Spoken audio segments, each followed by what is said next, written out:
Was good, YouTube? Today we reacting to Jimmy High Roller. NBA fans aren't ready to hear the truth. Want to get something basketball in. Right.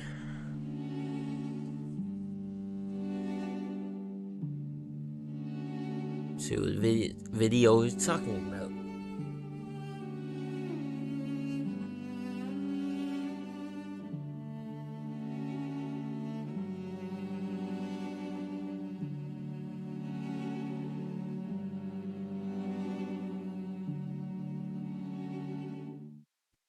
The good old hot take, the necessary evil of the sports world, through the good ones, the bad ones, and the downright atrocious ones. We once again find ourselves racking our brains, trying to figure out how Taking prom over. some people come up with this nonsense. Oh man, But today, I've done the brain racking it's a for lot you of trolls and found today. some of the hottest NBA takes on the internet.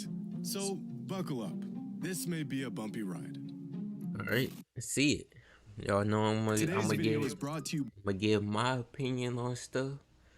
Y'all already know how it is. I got the best opinion in the sports world. Let's get the months since our last edition of NBA Hot Takes. So despite my head still reeling from our last batch, we've got some new scorchers to take a look at. You'd think I'd know better than to peer into the cold, soulless abyss of casual NBA fandom by now. But I'm sick. I can't help myself. And I've got nothing better to do. So here we are. Now this first one, some people are not going to be happy with. This NBA fan says, in terms of excitement, Steph is this generation's Jordan. And I agree. Steph may not be this generation's best player, but when it comes to drawing eyes and attention and putting on an absolute show, there's... Can't lie about that, y'all already know. Curry inspired the 3-pointers. Like, you see everybody suit. No one that doesn't like Stephen Curry. Yeah, you're right about that. Antics, the fact that he's still on the same team that drafted him, it all adds to the Steph experience that fans across the globe love about watching him play. This man has kids on the other side of the planet rocking his jersey trying to knock down look-away threes. This relatively small, unassuming athlete who wasn't a superstar recruit, rising through the NBA ranks and winning titles amongst giants. How can you not love the guy? Is there anything as thrilling as watching Steph come down the court? Defense absolutely scrambling, trying, hoping they can stall the inevitable. But it's too late. Steph is pulling up from 30 feet, and the outcome is already set in stone. Greatest 3-point shooter of all time. There's just nothing like it. The fans love Steph. He's the people's champ. And I agree that in terms of excitement, he is this generation's Jordan. Now, with Nikola Jokic making a run for his third straight league MVP, the man is on track to making NBA history. But with all that success has come more scrutiny for his shortcomings. Some of these critiques are absolutely ridiculous, and some might be warranted. A couple days ago, Stephen A. Smith said that Jokic potentially winning back-to-back league MVPs despite his lack of playoff success is almost criminal, questioning the validity of his awards. And like many fans of the NBA, this guy feels that this criticism of Jokic... What's that say? Give me the year he should have made. 2020, 2021. I mean, there'd been like someone like Allen Iverson. He brought his whole team, carried his whole team to the finals against the Lakers, put up his best fight. But Jokic has he even been in the conference finals?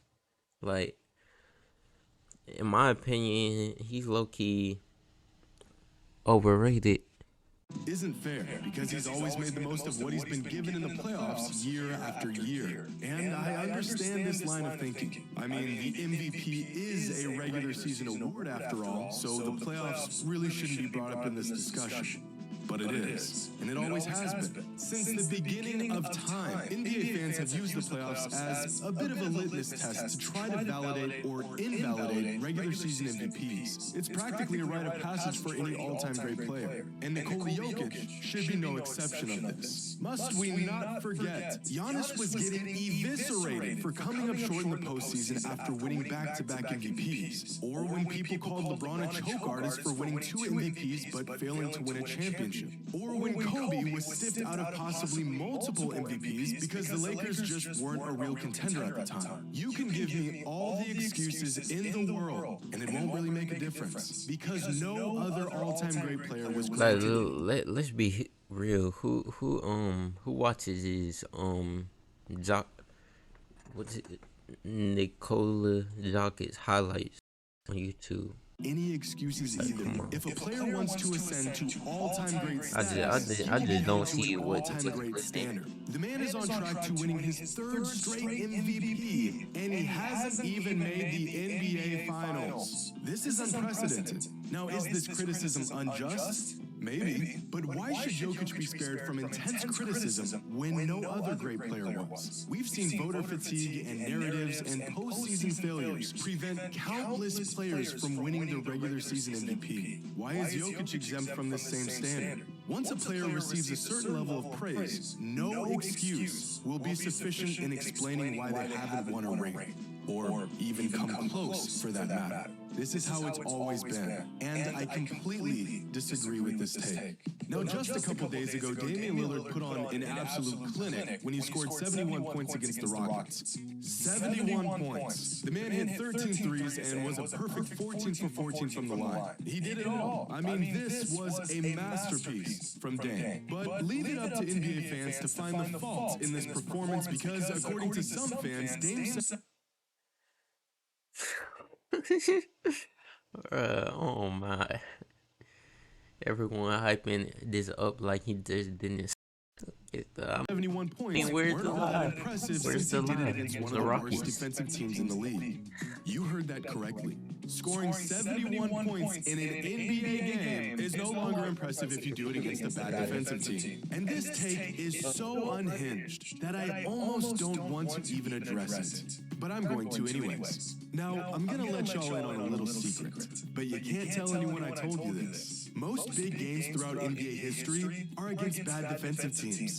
Surprise! Pretty crazy, right? Wilt's 100-point game in 1962 was against the Knicks, who were the 2nd worst defensive team in the league. I didn't know that. Kobe Bryant's 81 in 2006 was against the Raptors, who were also the Actually didn't 2nd know worst that. defensive team in the league. And David Thompson's 73 in 1978 was against the Pistons, who were the 9th worst defensive team in the league at the time. In fact, this is the case with nearly every all-time big scoring night throughout NBA history. LeBron's career high was against the Bobcats, who were the worst defensive team in the league. Shaq's career high was against the Clippers, who were also the worst defensive team in the league. Steph's I career did high was not against know the 3rd that. worst defensive team in the league, and Michael Jordan's career high was against the 9th worst defensive team in the league at the time. Even Donovan Mitchell's 71 earlier this season was against the 5th worst defense in the entire NBA. It's like some fans have to search for a reason to discredit That is some players. wow. I actually did not know Scored that. 71 on the worst defensive team ever, and it still would have been an incredible accomplishment. You could put me in front of your local youth league championship team, and I couldn't score 71 points in 39 minutes. Every season, every single player gets a shot to go crazy on bad defensive teams. There has been Shout out to thousands Dame, of though. opportunities for players to use these bad teams as their punching bag, and yet only 3 players have ever topped the 71-point explosion from Dame. This performance was historic, and this take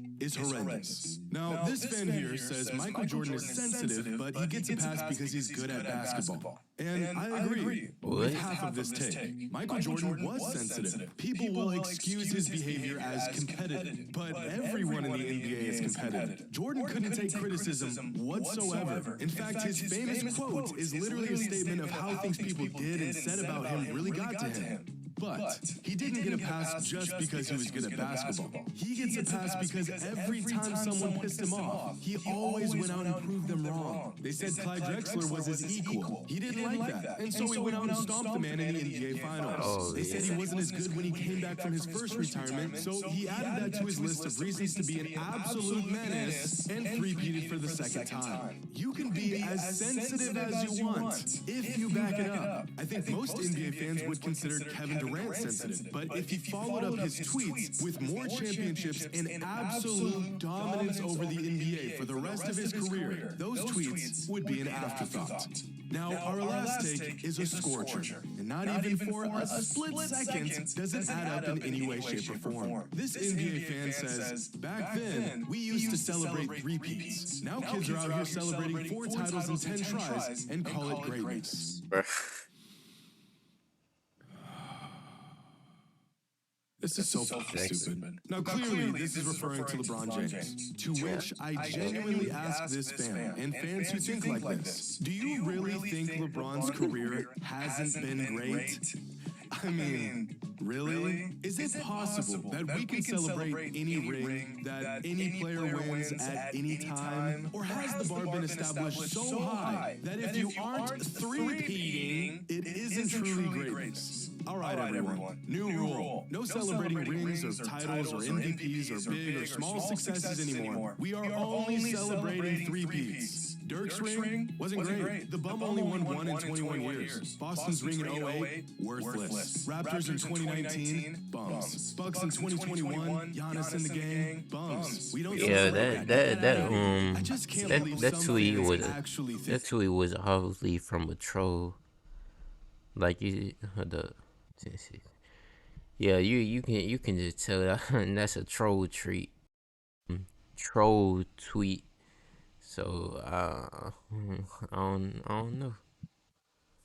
like this. I mean, Definitely a according troll. to this logic, no one in the entire NBA right now should be celebrated. We need to drop this whole rings or bust discourse altogether. It's just silly, and it's a bad faith argument to discredit really awesome players. In fact, this same fan goes on to share posts celebrating the greatness of players like Damian Lillard and John Stockton.